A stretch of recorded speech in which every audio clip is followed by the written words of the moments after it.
মতুয়ারা কি হিন্দুদের থেকে আলাদা নাকি? বিভিন্ন জায়গায় বিভিন্ন বক্তব্য শুনতে পাওয়া যাচ্ছে, বলছে মতুয়ারা আলাদা ধর্ম, হিন্দুদের মধ্যে নয়, এরা হিন্দুদের থেকে স্বতন্ত্র, হিন্দুদের থেকে স্বাধীন, এরা আলাদা ধর্ম।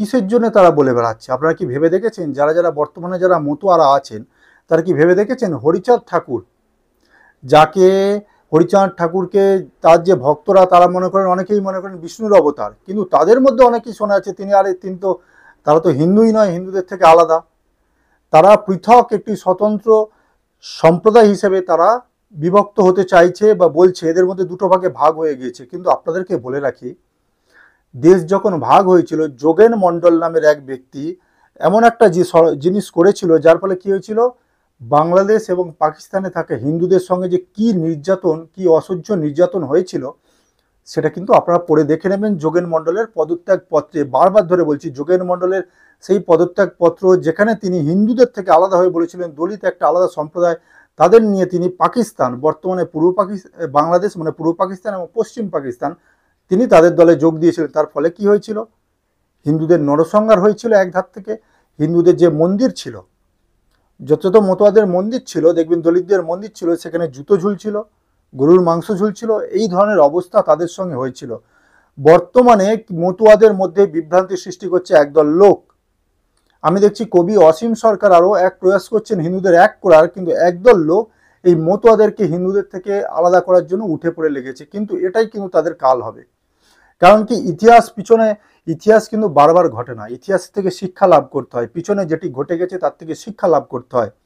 আর এই মতুয়ারা যারা যারা নিজেদেরকে হিন্দুদের থেকে আলাদা ভাবছে না, তাদেরও দিন কিন্তু ঘনিয়ে আসছে। ওই যোগেন মণ্ডল যে সমস্ত হিন্দুদের আলাদা করেছিল, তাদের সঙ্গে ঠিক যেমন হয়েছিল এদের সঙ্গে হয়তো তেমন হতে পারে। তো এবার আপনারা ভাবুন, আপনারা মতুয়ারা কি হিন্দুদের থেকে আলাদা? কারণ কি, আপনাদের হরি লীলামৃতই কথা বলছে যে আপনাদের হরিচাঁদ ঠাকুর বিষ্ণুর অবতার। আপনাদের হরি লীলামৃত বলছে, আমরা বলছি না। হরি লীলামৃত যেখানে আপনাদের সাক্ষ্য দিচ্ছে, আপনাদের মান্য হরি লীলামৃত, সেখানে আপনারা নিজেদেরকে হিন্দুদের থেকে আলাদা কিভাবে ভাবেন? তাহলে আপনাদেরকে দেখতে দেখতে আপনাদেরও কি পতন শুরু হলো?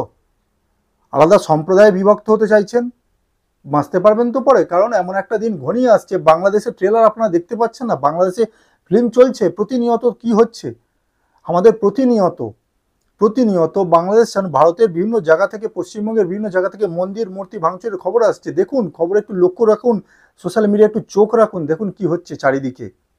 এই সমস্ত দেখার পরও আপনারা যদি বলেন যে আমরা আলাদা হিন্দুদের থেকে, তাহলে তার এখানে তো কিছু বলার নেই। কারণ হরিচাঁদ ঠাকুর সম্মানীয় ব্যক্তি, তারা যে আন্দোলন চালিয়েছিলেন যে না শূদ্রদেরকে উচ্চ স্থান দেওয়ার এবং শূদ্রদের উপর নিপীড়ন বন্ধ হওয়ার, আরে সেই আন্দোলনের ডাকি তো মহর্ষি দয়ানন্দজি দিয়েছিলেন। এই যে দলিত শব্দটাই তো আর্য সমাজের দেওয়া, যে যাদেরকে দলন করা হয়েছে তারা হলো দলিত, সেই দলিতদের তো স্বামী শ্রদ্ধানন্দ আপন করে নিয়েছিলেন, যার জন্য স্বামী শ্রদ্ধানন্দকে মেরে দিয়েছিল উচ্চবর্গের লোকেরা, কিছু নামধারী ব্রাহ্মণেরা। তাকে তাড়া করেছিল কাশ্মীর থেকে, যার ফলে কিন্তু তাকে হত্যা হতে হয়েছিল। আজ কাশ্মীরি পণ্ডিতদের অবস্থাটা দেখুন, সেই একই কারণে কিন্তু স্বামী শ্রদ্ধানন্দকে তাড়া করার কারণে তাদের সঙ্গে অবস্থা হয়েছিল। ভাবুন এবার আপনারা এদের থেকে আলাদা না এক?